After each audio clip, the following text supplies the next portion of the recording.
जैसा कि आप सभी को पता है, जो आपका नेक्स्ट सीटेट का एग्ज़ाम है जो कि 7 जुलाई को होने वाला है, जिसके लिए हम लोग यहाँ पर सीडीपी पेपर 1 और पेपर 2 दोनों के प्रीवियस ईयर क्वेश्चन पेपर को सॉल्व कर रहे हैं, जो कि आपके एग्ज़ाम के लिए इंपॉर्टेंट है। तो चलिए देखते हैं आज के क्वेश्चन। यहाँ पर आपका फर्स्ट क्वेश्चन दे रखा है, वाइगोस्की के सिद्धांत में विकास के निम्नलिखित में से कौन से पहलू की उपेक्षा होती है। देखिए, जो ले वाइगोस्की, जिनकी थ्योरी का क्या नाम है, सोशियो कल्चरल थ्योरी, सामाजिक सांस्कृतिक सिद्धांत। ठीक है, इनकी जो थ्योरी है, इन्होंने 3 चीज़ों की बात की है, समाज की बात की है, संस्कृति की बात की है और लैंग्वेज की बात की है। यानी जो बच्चे का संज्ञानात्मक विकास होता है, कॉग्निटिव डेवलपमेंट होता है, उसमें उसके समाज की महत्वपूर्ण भूमिका होती है, उसके कल्चर संस्कृति की महत्वपूर्ण भूमिका होती है और उसके लैंग्वेज की महत्वपूर्ण भूमिका होती है। ठीक है, बट इन्होंने जैविक पक्ष यानी हेरिडिटी को जो है उतना इम्पोर्टेंट नहीं माना, इसलिए जो इनकी थ्योरी है उसकी आलोचना की जाती है, उपेक्षा की जाती है। ठीक है, तो यहाँ पर वही पूछ रखा था कि ले वाइगोस्की के सिद्धांत में विकास के निम्नलिखित में से कौन से पहलू की उपेक्षा की जाती है। तो जैविक फैक्टर को जो इन्होंने इंपॉर्टेंट नहीं दिया, इसलिए इनकी उपेक्षा की जाती है। तो ऑप्शन नंबर 3 आपका राइट आंसर हो जाएगा। नेक्स्ट है, 1 वर्ष तक के शिशु जब आँख, कान व हाथों से सोचते हैं तो निम्नलिखित में से कौन सा स्तर शामिल होता है। देखिए, जो जीन पियाजे थे, जिन्होंने कि संज्ञानात्मक विकास की 4 अवस्थाएं बताई, कौन कौन सी आपकी, सेंसरी मोटर स्टेज, जिसको आप इंद्रिय जनित गामक स्तर कह लीजिए या फिर संवेदीय स्तर कह लीजिए। ठीक है, जो कि इसमें जो बच्चा होता है वो कितने साल का होता है, जन्म से 2 साल तक का होता है। ठीक है, जन्म से 2 साल तक का जो बच्चा होता है वो किसमें होता है, सेंसरी मोटर स्टेज में। दूसरी इन्होंने कौन सी अवस्था बताई, प्री ऑपरेशनल स्टेज यानी कि पूर्व संक्रियात्मक अवस्था, जिसमें जो बच्चा होता है वो 2 से 7 साल का होता है। ठीक है, तीसरी इन्होंने जो स्टेज बताई वह है मूर्त संक्रियात्मक अवस्था यानी कि कॉन्क्रीट ऑपरेशनल स्टेज, जिसमें जो बच्चा होता है वो 7 से 11 साल तक का होता है। और लास्ट इनकी स्टेज है फॉर्मल ऑपरेशनल स्टेज यानी कि अमूर्त संक्रियात्मक अवस्था, जिसमें जो बच्चा होता है वो 11 एवं होता है या फिर 11 से 15 साल भी आप कह सकते हैं। ठीक है, अब देखिए क्वेश्चन में आपसे क्या पूछ रखा था, 1 वर्ष तक के शिशु, यानी यहाँ पर तो साल भी दे रखा है आपको, तो सिंपल सा पता चल गया आपको कि सेंसरी मोटर स्टेज में, क्योंकि इसमें बच्चा जो होता है वो जन्म से 2 साल तक का होता है। तो यहाँ पर 3rd ऑप्शन आपका राइट है। इसके साथ क्या दे रखा था, शिशु जब आँख, कान व हाथों से सोचते हैं, यानी जो उनके 5 सेंसेस होते हैं, जो ज्ञान इंद्रियाँ होती है, उनका यूज़ करके बच्चा क्या करता है, चीज़ों को सोचता है। ठीक है, तो यहाँ पर जब बच्चा अपने इंद्रियों का यूज़ करे, प्रयोग करे, उसके थ्रू किसी कार्य को करे, ठीक है, तो वहाँ पर क्या होगा, आपका सेंसरी मोटर स्टेज होगा, संवेदीय गामक अवस्था होगा। यहाँ पर नाम ही है इंद्रिय जनित गामक स्तर। ठीक है, यानी बच्चा क्या करता है, इंद्रियों से चीज़ों को सीखता है। ठीक है, तो 3rd ऑप्शन आपका करेक्ट आंसर यहाँ पर हो जाएगा। नेक्स्ट है, यहाँ पर क्वेश्चन क्या दे रखा है, विकास डैश शरीर के मध्य से बाहर की दिशा में होता है। बिल्कुल सही बात है, जो डेवलपमेंट होता है हमारा। ठीक है, इसके 2 दिशा होते हैं, जैसे कि 2 आपका सिद्धांत दिया हुआ है। एक होता है शीर्षगामी सिद्धांत यानी कि सेफ्लोकॉर्डल का सिद्धांत, जिसमें जो डेवलपमेंट होता है वो कैसे होता है, सिर से पैर की तरफ होता है। ठीक है, अगर आपको क्वेश्चन में दे रखे कि विकास के शीर्षगामी का सिद्धांत क्या है, तो जिसमें डेवलपमेंट सिर से पैर की तरफ होता है। ठीक है, विकास कैसे होगा, सिर से पैर की तरफ होगा, नाम ही है शीर्षगामी यानी सिर से पैर की तरफ। ठीक है, सेफ्लोकॉर्डल विकास का सिद्धांत होता है। और एक क्या होता है, प्रोक्सिमो डिस्टल यानी अधोगामी विकास का सिद्धांत। ये क्या कहता है, जो डेवलपमेंट है वो शरीर के केंद्रीय भाग से बाहरी भाग की तरफ होता है। ठीक है, यहाँ पर वही दे रखा है, शरीर के मध्य भाग से बाहर की दिशा में होता है। ठीक है, बाहरी भाग की तरफ होता है, यानी जो पहले आपकी स्पाइनल कॉर्ड है, जो रीढ़ की हड्डी होती है, पहले उसका विकास होगा, फिर जो हृदय होता है उसका विकास होगा, फिर जो आपके बाजू होते हैं, ठीक है, उनका विकास होगा, फिर बाकी के अंग जो है आपके विकसित होंगे। ठीक है, तो यहाँ पर आपका फर्स्ट ही ऑप्शन जो है राइट आंसर हो जाएगा। नीचे से ऊपर की ओर होता है, नहीं, मैंने आप लोगों को अभी बताया विकास कैसे होता है, सिर से पैर की तरफ होता है, यानी ऊपर से नीचे की तरफ होता है। ठीक है, और ये कौन सा सिद्धांत है आपका, विकास के शीर्षगामी का सिद्धांत है, बट यहाँ पर नीचे से ऊपर दे रखा है तो इसलिए ये ऑप्शन नहीं होगा। और ये कौन सा सिद्धांत था, विकास के अधोगामी का सिद्धांत था, जिसमें केंद्र से बाहर की तरफ विकास होता है। ठीक है, यहाँ पर क्या दे रखा है, विकास एक आयामी है। देखिए, जो विकास होता है ये मल्टी डायमेंशनल होता है, कई दिशाओं में हमारा विकास होता है। हमारा फिजिकल डेवलपमेंट होता है, कॉग्निटिव डेवलपमेंट होता है, ठीक है, सोशियो डेवलपमेंट होता है, इमोशनल डेवलपमेंट होता है, तो हमारा कई क्षेत्रों में विकास होता है। ठीक है, बहुआयामी होता है विकास। वातावरणीय कारकों से प्रभावित नहीं होता है, यानी कि देखिए जो डेवलपमेंट होता है, ठीक है, इसमें हेरिडिटी और इन्वायरमेंट दोनों का रोल होता है, ये दोनों से प्रभावित होता है, ठीक है। हमारी आनुवंशिकता भी हमको प्रभावित करती है और जो जिस इन्वायरमेंट में हम रहते हैं, ठीक है, वो वातावरण भी क्या करता है, हमको प्रभावित करता है। बट यहाँ पर दे रखा है प्रभावित नहीं होता है, तो इसलिए ये ऑप्शन भी आपका हटेगा। यहाँ पर फर्स्ट ऑप्शन आपका करेक्ट आंसर हो जाएगा। नेक्स्ट क्वेश्चन क्या दे रखा है, संज्ञानात्मक विकास मध्य बाल्यावस्था तक तेजी से विकसित होता है और फिर ठहर जाता है। देखिए जो कॉग्निटिव डेवलपमेंट है, संज्ञानात्मक विकास है, ठीक है, ये ठहरता नहीं है, हमारा हमेशा चलता रहता है, ठीक है। विकास क्या है, कॉन्टिन्यूअस प्रोसेस है, निरंतर चलने वाली प्रक्रिया है। तो जो संज्ञानात्मक विकास है, क्या ये मध्य बाल्यावस्था के बाद नहीं होता है? क्या मध्य बाल्यावस्था के बाद हम चीज़ें नहीं सीखते हैं? बहुत सारी चीज़ें सीखते हैं, ठीक है। तो ये हमेशा चलता रहता है। मानव मध्य बाल्यावस्था के चरण के बाद नई चीज़ें नहीं सीख सकता। देखिए ये दोनों बातें आपकी यहाँ पर गलत है। जो मानव होता है, ठीक है, मध्य बाल्यावस्था का मतलब क्या हो गया, 7 से 11 साल तक का बच्चा इसमें होगा। तो क्या वो बच्चा 7 से 11 साल के बाद चीज़ों को नहीं सीखता है? क्यों नहीं सीखता है? बहुत सारी चीज़ें वो सीखता है, ठीक है। तो ए और आर दोनों क्या आपके यहाँ पर गलत दे रखे हैं।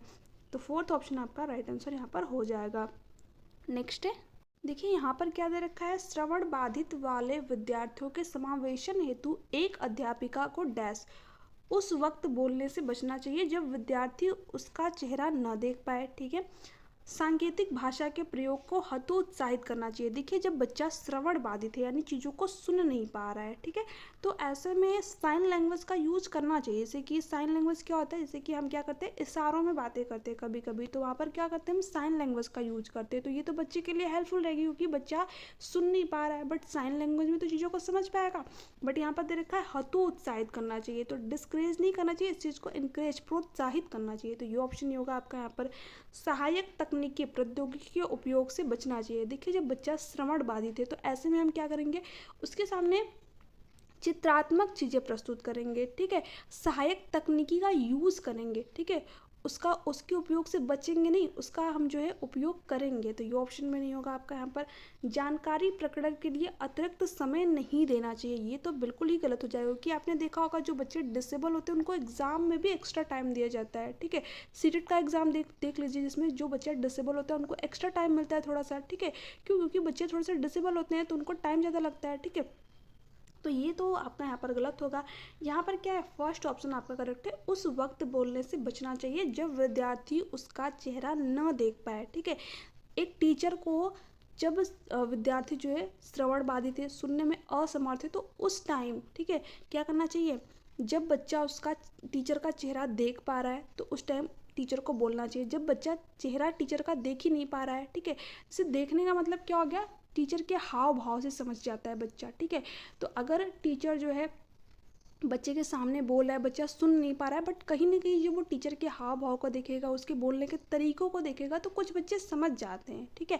तो ऐसे में टीचर को उस वक्त, ठीक है, उस टाइम बोलने से बचना चाहिए जब टीचर जो है जब बच्चा जो है टीचर का चेहरा नहीं देख पा रहा है, ठीक है। कब बोलना चाहिए, जब वो टीचर का चेहरा जो है बच्चा देख पाए, ताकि टीचर के हाव भाव को समझ पाए। तो आपका यहाँ पर फर्स्ट ऑप्शन सही हो जाएगा। आई होप कि ये क्वेश्चन आप लोगों को समझ में आया होगा। नेक्स्ट है, ऐसी गतिविधियों का चयन जिसमें अंतर्दृष्टि और विविध प्रकार के उत्तर देने की संभावना है, वे किसके समुन्नत करती हैं। देखिए रट कर याद करना तो आपका बिल्कुल भी नहीं होगा, ठीक है। देखिए जब भी विविध की बात हो, ठीक है, कई दिशाओं में सोचने की बात हो, विविध प्रकार का मतलब क्या हो गया, बच्चा एक ही समस्या के कई सारे समाधान बताए, ठीक है। जैसे कि आपने देखा होगा जो मैथ के क्वेश्चन होते हैं कई तरीके से सॉल्व किए जा सकते हैं, ठीक है। तो एक ही तरीके से नहीं, कई तरीके से बच्चा जो समस्याओं का समाधान निकाल पाए। तो वहाँ पर क्या होता है, विविध प्रकार, यानी बच्चा क्या कर पाए, क्रिटिकल थिंकिंग कर पाए, ठीक है, डाइवर्जेंट थिंकिंग कर पाए, अपसारी चिंतन, ठीक है, जिसका संबंध किससे होता है, सृजनात्मकता से, क्रिएटिविटी से। तो आपका यहाँ पर सेकंड ऑप्शन राइट आंसर हो जाएगा। कुंठा को यानी फ्रस्ट्रेशन को नहीं, ये तो आपका गलत हो जाएगा। प्रतिस्पर्धा यानी कॉम्पिटिशन को, तो ये ऑप्शन भी नहीं होगा आपका। ये तीनों ही वर्ड जो हैं क्या निगेटिव वर्ड है, ठीक है। तो हमें ऐसे ऑप्शनों को पहले ही गलत कर देना है। नेक्स्ट क्या दे रखा है, परीक्षा में कम अंक पाने वाले विद्यार्थियों को विशिष्ट विद्यालय में भेज देना चाहिए। नहीं, ये कहना तो बिल्कुल गलत है, क्योंकि जो समावेशी शिक्षा है, इंक्लूसिव एजुकेशन है, ये क्या कहती है, हमें सभी बच्चों को इंक्लूड करके, समाहित करके एजुकेशन प्रोवाइड करनी है, चाहे बच्चा किसी भी पृष्ठभूमि से आता है, ठीक है। तो यहाँ पर तो दे रखा है विशिष्ट विद्यालय में भेज देना चाहिए, तो ये कहना गलत है। केवल व्यावसायिक शिक्षा पाने के लिए मार्गदर्शन देना चाहिए, नहीं ये भी आपका नहीं होगा। दंड देना चाहिए, नहीं बच्चों को दंड कभी भी नहीं देना है, ठीक है। बच्चों को दंड नहीं देना है, पुरस्कार नहीं देना है। क्यों? क्योंकि बच्चा या तो फिर पुरस्कार पाने के लिए चीज़ों को करेगा या तो फिर दंड से बचने के लिए किसी कार्य को करेगा, डर की वजह से करेगा किसी कार्य को, ठीक है। तो यहाँ पर ये तीनों बातें गलत दे रखी है। उसके व्यक्तिगत आवश्यकताओं के अनुसार सहायता देनी चाहिए, ये बात बिल्कुल सही है। अगर बच्चा फेल हो रहा है, बच्चा असफल हो रहा है, तो इसमें सिस्टम की कहीं ना कहीं कमी रहेगी। सिस्टम जो है बच्चे की जो ज़रूरत थी, जो नीड थी, जो आवश्यकता थी, उसको पूरा नहीं कर पाया है, ठीक है। जो टीचिंग मेथड थी, जो शिक्षण विधियाँ थी, वो एक टीचर ने सही तरीके से यूज़ नहीं की, इसलिए बच्चा असफल हो गया, ठीक है। तो बच्चे में कमी नहीं निकालनी है आपको, हमारी टीचिंग मेथड में कमी हो सकती है, ठीक है, हमारे सिस्टम में कमी हो सकती है, हम बच्चे के नीड को नहीं पूरा कर पाए, इसलिए बच्चा क्या हो गया, असफल हो गया, ठीक है। तो ऐसे में एक टीचर को एज अ टीचर के रूप में क्या करना चाहिए, उसकी व्यक्तिगत आवश्यकताओं के अनुसार जैसी उसकी ज़रूरत है, एज पर नीड एजुकेशन बच्चे को देनी चाहिए। तो फोर्थ ऑप्शन आपका यहाँ पर करेक्ट ऑप्शन हो जाएगा। नेक्स्ट है, यहाँ पर क्या दे रखा है, अधिगम का सामाजिक संरचनात्मक उपागम निम्न में से किसकी महत्ता पर बल देता है, इनाम और दंड पर? नहीं, ये तो बिल्कुल गलत होगा आपका। बच्चों को इनाम और दंड नहीं देना है, अभी मैंने आप लोगों को बताया, ठीक है। मानकीकृत आकलन का मतलब क्या होता है, बिल्कुल फिक्स्ड आकलन, तो ये तो कहना आपका बिल्कुल गलत करना है, ठीक है। मानकीकृत जो वर्ड होता है क्या होता है, निगेटिव होता है। हमें बच्चों का आकलन कैसे करना है, फ्लेक्सिबल करना है, ठीक है। सभी बच्चों का आकलन करना है, और कैसे, अलग अलग तरीके से बच्चों का आकलन करना है, क्योंकि बच्चे के अंदर क्या है, इंडिविजुअल डिफरेंसेस है, बच्चा अलग अलग तरीके से चीज़ों को सीखता है, तो इसलिए जो आकलन भी किया जाएगा उसका अलग अलग तरीके से ही करना चाहिए, ठीक है।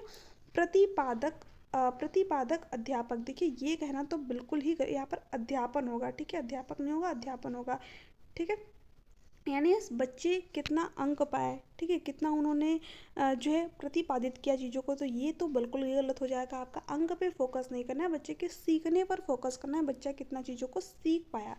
सांस्कृतिक संदर्भ, ये बिल्कुल सही बात है, जो बच्चे का अधिगम होना चाहिए उनके सामाजिक सांस्कृतिक संदर्भ से रिलेट करके चीज़ें पढ़ानी चाहिए। जो आपका NEP हो गया, ठीक है, NCF हो गया, सॉरी यहाँ पर मैंने गलत लिख दिया, NEP, ठीक है, NEP हो गया, NCF हो गया, वो क्या कहता है, बच्चे के रियल लाइफ से जो है चीज़ों को रिलेट करके, जोड़ करके बच्चों को पढ़ानी चाहिए चीज़ें, ठीक है।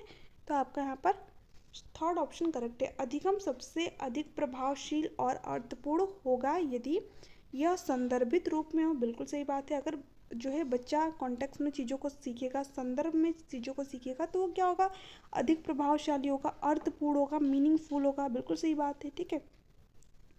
अधिगमकर्ता प्रदर्शन अभिमुखी हो, देखिए प्रदर्शन अभिमुखी नहीं होना चाहिए, बच्चों को सीखने पर फोकस होना चाहिए, ठीक है।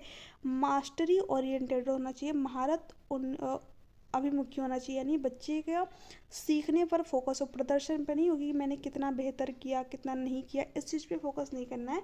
अधिगमकर्ता बाह्य कारकों से विपरीत हो, नहीं आंतरिक कारकों से विपरीत होना चाहिए। बाह्य कारक का मतलब क्या हो जाता है आपका, बच्चा सिर्फ पुरस्कार पाने के लिए किसी कार्य को करेगा, ठीक है, किसी कंपटीशन में जीतने के लिए किसी कार्य को करेगा, ठीक है, या फिर किसी न किसी बाहरी कारक की वजह से किसी कार्य को करेगा, तो बच्चे के अंदर बाहरी मोटिवेशन नहीं डेवलपमेंट करना है, आंतरिक इंटरनल मोटिवेशन डेवलप करना है, एक्सटर्नल मोटिवेशन नहीं, जिसमें कि बच्चा जो अपने इंटरेस्ट के अकॉर्डिंग चीज़ों को करे, अपनी जिज्ञासा के लिए किसी चीज़ को सीखे, तो वो लाइफ लॉन्ग रहती है चीज़ें, ठीक है। तो हमें बच्चों को इंटरनल रूप से भी प्रेरित करना है, एक्सटर्नल नहीं, तो ये दोनों ऑप्शन नहीं होंगे। जानकारी असंबंधित खंडों में प्रस्तुत की जाए, देखिए असंबंधित खंडों में नहीं, संबंधित खंडों में जानकारी प्रस्तुत करनी है, ठीक है। तो तीनों ऑप्शन नहीं होंगे आपके यहाँ पर फर्स्ट ऑप्शन आपका करेक्ट आंसर हो जाएगा। नेक्स्ट है, अब देखिए यहाँ पर क्या क्वेश्चन पूछा रखा है, निम्नलिखित में से कौन सा स्थूल कौशल के उपयोग का एक उदाहरण है। देखिए एक होता है आपका ग्रॉस मोटर स्किल, यानी कि स्थूल गति कौशल, ठीक है, और एक क्या होता है आपका फाइन मोटर स्किल। बट यहाँ पर ग्रॉस मोटर स्किल के बारे में पूछ रखा है, तो पहले इसको समझ लेते हैं। देखिए ग्रॉस मोटर स्किल क्या होता है, यानी कि स्थूल गति कौशल क्या होता है, जिसमें कि हम किसी कार्य को करने के लिए अपनी बड़ी मसल्स का यूज करते हैं। जैसे कि हम जब बॉल को पकड़ते हैं तो वहाँ पर क्या करते हैं, अपनी जो है सॉरी जैसे कि जब हम फुटबॉल खेलते हैं तो वहाँ पर क्या करते हैं, अपनी बड़ी मसल्स का यूज करते हैं, जो हमारी पैरों की मसल्स होती है हम उनका यूज करते हैं, ठीक है। इसी तरह जब हम दौड़ते हैं, चलते हैं, तो उस टाइम क्या करते हैं, अपनी बड़ी मसल्स का यूज करते हैं, ठीक है। तो जहाँ पर भी जब भी हम अपनी बड़ी मसल्स का यूज करते हैं तो वहाँ वो किसका एग्जाम्पल होता है, ग्रॉस मोटर स्किल का, यानी कि स्थूल गति कौशल का, ठीक है। दूसरा क्या होता है, आपके फाइन मोटर स्किल, ठीक है। तो जब भी हम अपने किसी भी कार्य को अपनी छोटी मसल्स का यूज करके करें तो वहाँ पर क्या होता है, फाइन मोटर, फाइन का मतलब ही क्या होता है, सूक्ष्म, ठीक है। इसका नाम क्या है, सूक्ष्म गति कौशल। जब हम अपनी छोटी जो छोटी छोटी हमारे फिंगर्स होती हैं इनका यूज करके किसी कार्य को करते हैं तो वहाँ पर क्या होता है, आपका फाइन मोटर स्किल। जैसे कि पन्ने पलटना हो गया तो उसमें क्या करते हैं, आप अपनी छोटी छोटी फिंगर्स का यूज करते हैं। पेंटिंग बनाना हो गया तो उसमें क्या करते हैं, अपने फिंगर्स का यूज करके जो है पेंटिंग को बनाते हैं। तो ये क्या होता है, आपका फाइन मोटर स्किल होता है, ठीक है। अब देखिए इसमें स्थूल कौशल पूछा है, यानी कि ग्रॉस मोटर स्किल पूछा है, बड़ी मसल्स के बारे में पूछा है। तो एक पैर पर संतुलन करना, इसमें बड़ी मसल्स हमारी यूज होगी या फिर छोटी, ठीक है। सिंपल सी बात है, बड़ी मसल्स यूज होगी तो आपका यहाँ पर फर्स्ट ऑप्शन राइट आंसर हो जाएगा। एक मटर को उंगलियों से दबाना, तो जब आप मटर को उंगलियों से छीलते हैं या फिर दबाते हैं तो वहाँ पर क्या होता है, अपने फिंगर्स का यूज करते हैं, यानी फाइन मोटर स्किल का यूज करते हैं। तो ये किसका एग्जाम्पल है, फाइन मोटर स्किल का एग्जाम्पल है, सूक्ष्म गति कौशल का एग्जाम्पल है, ठीक है। किताब के पन्ने पलटना, इसमें भी क्या होगा, आप अपने फाइन मोटर जो छोटी छोटी फिंगर होती हैं उनका यूज करेंगे, ठीक है। तो ये भी सूक्ष्म गति कौशल का उदाहरण है। पेंसिल पकड़ना, तो जो आप पेंसिल को पकड़ते हो तो वहाँ पर क्या करते हो, अपनी छोटी छोटी जो फिंगर्स होती हैं उनका यूज करते हो। तो ये भी क्या होगा, आपका फाइन मोटर स्किल का एग्जाम्पल होगा, ठीक है, यानी कि सूक्ष्म गति कौशल का एग्जाम्पल होगा। तो ये तीनों ऑप्शन जो दे रखे थे वो फाइन मोटर स्किल के दे रखे थे, ठीक है। बट हमसे ग्रॉस मोटर स्किल पूछा था, स्थूल कौशल पूछा था, तो इसलिए फर्स्ट ऑप्शन आपका करेक्ट है, ठीक है। नेक्स्ट है, विकासात्मक परिवर्तन किसका परिणाम है। देखिए हम किसके प्रोडक्ट है, सिंपल सा यही पूछा हुआ है, ठीक है। विकासात्मक परिवर्तन यानी जो हमारे अंदर चेंज होते हैं वो किसके परिणाम होते हैं, या तो हमारी हेरिडिटी से होते हैं, आनुवंशिकता के कारण होते हैं, या तो हमारे इन्वायरमेंट के कारण होते हैं, ठीक है। हम किसके प्रोडक्ट है, अपने हेरिडिटी और इन्वायरमेंट के ही प्रोडक्ट हैं, ठीक है, उत्पाद हैं। तो हमारे अंदर जो चेंज होंगे वो किस किस कारण से होंगे, या तो हमारी आनुवंशिकता के कारण होंगे, या तो जिस इन्वायरमेंट में हम रहते हैं उसके कारण होंगे, जिस वातावरण में हम रहते हैं, ठीक है। तो यहाँ पर वही चीज़ पूछ रखा है, तो यहाँ पर फर्स्ट ऑप्शन आपका करेक्ट है, आनुवंशिकता यानी कि हेरिडिटी और पर्यावरणीय परिस्थितियों का अनूठा संयोजन है, अनूठा जो है योगित सॉरी फल है। तो आपका यहाँ पर फर्स्ट ऑप्शन करेक्ट है। किसी व्यक्ति का केवल आनुवंशिक ढांचा, देखिए सिर्फ आनुवंशिक ढांचा नहीं होता है, इसमें हमारे इन्वायरमेंट का भी रोल होता है। आप जिस इन्वायरमेंट में रहते हैं क्या वो चीज़ें आप पर इफेक्ट नहीं डालती, प्रभाव नहीं डालते, बिल्कुल डालती हैं, ठीक है। तो ये नहीं होगा आपका। केवल सामाजिक सांस्कृतिक कारक नहीं, ये कहना भी बिल्कुल गलत है, इसमें हमारी हेरिडिटी का भी रोल होता है, दोनों चीज़ें हम पर इफेक्ट डालती है, ठीक है। न तो वंशानुगत और न ही पर्यावरणीय कारक, तो ये तो बिल्कुल ही गलत हो जाएगा। तो यहाँ पर फर्स्ट ऑप्शन करेक्ट है। ध्यान रखिएगा हम किसके प्रोडक्ट होते हैं, अपनी हेरिडिटी और इन्वायरमेंट के। ये गुणनफल होता है, ठीक है, योग नहीं होता है, गुणनफल होता है। नेक्स्ट है, 2 वर्ष से 6 वर्ष की अवधि को क्या कहा जाता है। देखिए जो शैशवावस्था है जिसमें बच्चा कितने साल का होता है, जन्म से 2 साल तक का होता है, तो ये नहीं होगा, ठीक है। प्रारंभिक बचपन, ये बात बिल्कुल सही, इसमें जो बच्चा होता है वो 2 से 6 साल तक का होता है। यही पूछ रखा है कि 2 से 6 साल तक की अवधि को क्या कहते हैं, अर्ली चाइल्डहुड, प्रारंभिक बचपन कहते हैं, पूर्व बाल्यावस्था। तो सेकंड ऑप्शन आपका यहाँ पर राइट आंसर हो जाएगा, ठीक है। अब एक क्वेश्चन आपके एग्जाम में कई बार पूछा हुआ है, लैंग्वेज के सेक्शन में भी और पेडागोजी में तो आपका पूछा ही हुआ है। देखिए जो 2 से 6 साल की अवधि होती है, यानी जो प्रारंभिक बचपन होता है, अर्ली चाइल्डहुड जो होता है, वो क्या होता है, भाषा विकास के लिए सबसे संवेदनशील पीरियड होता है। सबसे संवेदनशील पीरियड का मतलब सेंसिटिव पीरियड। इसमें क्या होता है, जो बच्चे का भाषाई विकास है तो बहुत ही तीव्र गति से होता है, ठीक है, बहुत ही तेज़ गति से होगा। अगर आप 2 से 6 साल के बच्चों को किसी और इन्वायरमेंट में ले जा करके रख दीजिए, आप वहाँ की वो भाषा क्या करेगा, एब्जॉर्ब कर लेगा, ठीक है, यानी अर्जित कर लेगा। तो इस टाइम जो बच्चा होता है वो क्या करता है, उसकी जो भाषाई डेवलपमेंट होता है बहुत ही तीव्र गति से होता है, तेज गति से होता है, ठीक है। तो ध्यान रखना है, कई बार आपके एग्जाम में पूछा है कि भाषा विकास के लिए सबसे संवेदनशील पीरियड कौन सा है, तो ये यही होता है अर्ली चाइल्डहुड। मध्य बचपन अवस्था आपका यहाँ पर नहीं होगा क्योंकि इसमें बच्चा 7 से 11 साल तक का होता है, ठीक है, तो इसलिए ये नहीं हुआ। हमको 2 से 6 साल तक के बच्चे के बारे में बताना। किशोरावस्था इसमें आप सभी को पता है, इसमें बच्चा 11 से 18 साल तक का होगा, ठीक है, तो ये भी नहीं होगा आपका यहाँ पर। नेक्स्ट है, अडजर्शन और रिजन दे रखा है, और इस तरह के क्वेश्चन तो आप सभी को पता है, आप आपके एग्जाम में ज़्यादा आ रहे हैं।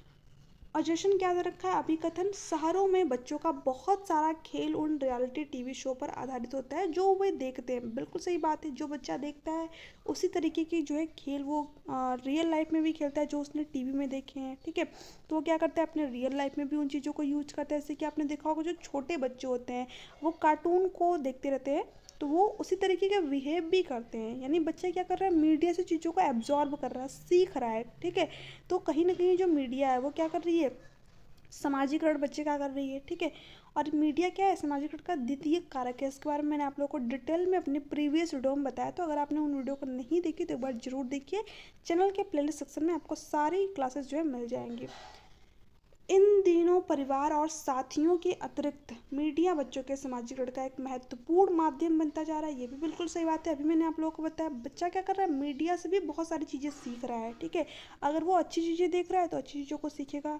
ठीक है, अच्छी चीज़ें नहीं देख रहा है तो वहाँ पर निगेटिव चीज़ों को सीखेगा, नकारात्मक चीज़ों को सीखेगा। तो मीडिया क्या कर रही है, बच्चे का सामाजिकरण कर रही है, बच्चे के सामाजिकरण में महत्वपूर्ण भूमिका निभा रही है। बच्चा मीडिया से भी बहुत सारी चीज़ों को सीख रहा है। तो ए और आर क्या है, दोनों ही सही है। और आर क्या कर रहा है, एक ही करेक्ट एक्सप्लेनेशन भी कर रहा है, करेक्ट व्याख्या कर रहा है। तो फर्स्ट ऑप्शन आपका करेक्ट है, बाकी के ऑप्शन आपके यहाँ से हटेंगे। नेक्स्ट है, प्याजे द्वारा अधिगम को सुगम बनाने के लिए निम्नलिखित में से कौन सा कारक महत्वपूर्ण माने जाते हैं। शिक्षक की गतिशीलता, बिल्कुल सही बात है। जो जीन प्याजे ये शिक्षक और छात्र दोनों को ही एक्टिव मानेंगे। ठीक है, क्योंकि इनका जो संबंध है वो किससे, कंस्ट्रक्टिव विजन से, रचनावाद से है। तो इनका जो फोकस है वो किस पर होगा, बच्चे के सीखने पर इनका फोकस होगा। ठीक है, तो फर्स्ट ऑप्शन तो बिल्कुल सही है। विविध सामग्रियों का प्रावधान, ये भी बात बिल्कुल सही है, क्योंकि बच्चे के अंदर क्या है, इंडिविजुअल डिफरेंसेस है। प्रत्येक बच्चा जो है अलग अलग तरीके से चीज़ों को सीखता है। तो हमें जो बच्चे को सामग्री देनी चाहिए वो क्या करना चाहिए, अलग अलग तरीके से उसको जो है प्रोवाइड करनी चाहिए। तो ये भी बात सही है। मध्य स्तरीय नवीन अनुभव प्रदान करना, इसकी भी बात जो है जीन प्याजे करते हैं। बच्चों को क्या करना चाहिए, मध्य स्तरीय नवीन अनुभव एक्सपीरियंस प्रदान करने चाहिए। ये भी बात सही है। ठीक है, तो तीनों बातें आपके जीन प्याजे कहते हैं बच्चों के सीखने के लिए क्या है, महत्वपूर्ण है। सकारात्मक और नकारात्मक पुनर्बलन सुनिश्चित करना, रीइंफोर्समेंट की बात कौन करता है, स्किनर करता है, जीन प्याजे नहीं करते हैं। तो इसलिए डी ऑप्शन आपका यहाँ पर नहीं होगा। तो चलिए देखते हैं किस ऑप्शन में आपका यहाँ पर दे रखा है। तो देखिए डी ऑप्शन अगर आपने पहले ही देखा पुनर्बलन रीइंफोर्समेंट, तो इसकी बात जीन प्याजे नहीं करते हैं। तो सिंपल से बात है, ये ऑप्शन कट गया, ये ऑप्शन कट गया और ये भी कट गया।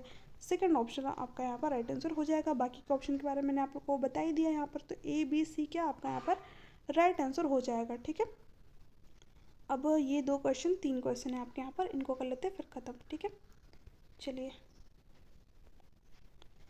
किस स्तर पर बच्चों में अपने आसपास की दुनिया के बारे में जीववादी दृष्टिकोण होता है और ये मानते हैं कि पेड़ पौधों और चलते हुए बादलों और लुढ़कते पत्थरों की मशाएं और इरादे हो सकते हैं। देखिए बच्चे जो होते हैं, ठीक है, उनमें जीववादी दृष्टिकोण होता है। कब होता है, जो प्याजी के सेकेंड स्टेज में रहते हैं, प्री ऑपरेशनल स्टेज में रहते हैं। तो बच्चा क्या कर सोचता है कि कुछ चीज़ें जो है सजीव होती है। जैसे कि आप क्या करते हैं, कभी कभी बच्चे को चोट लग जाती है तो आप उस चीज़ को भी क्या करते हैं, बच्चे के सामने पीटते हैं या फिर उस पर जो है कुछ तरीके की एक्टिविटी करके दिखाते हैं। तो बच्चा क्या करता है, खुश हो जाता है कि अरे वाह, मुझे मुझे इसने चोट दी और इसको भी चोट मिल गई। ठीक है, तो बच्चा क्या करता है, उन चीज़ों को सजीव मानता है। बच्चा अपने खिलौनों को भी सजीव मानता है। ठीक है, कि अरे मेरी डॉल ने खाना नहीं खाया, पानी नहीं पिया, तो वो क्या कर रहा है, एक तरीके से जो चीज़ें निर्जीव हैं उनको भी सजीव मानता है। तो कब मानता है, जब प्याजी के सेकेंड स्टेज में होता है, यानी 2 से 7 साल तक का बच्चा होता है। अपने आप देखिए अपने घरों में, अगर आपके घर में 2 से 7 साल के बच्चे होंगे तो इस तरीके की एक्टिविटी करते होंगे।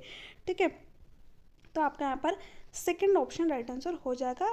इन सारे स्टेज के बारे में मैंने आप लोगों को डिटेल में बताया हुआ है अपने प्रीवियस वीडियो में, तो एक बार जरूर देखिएगा।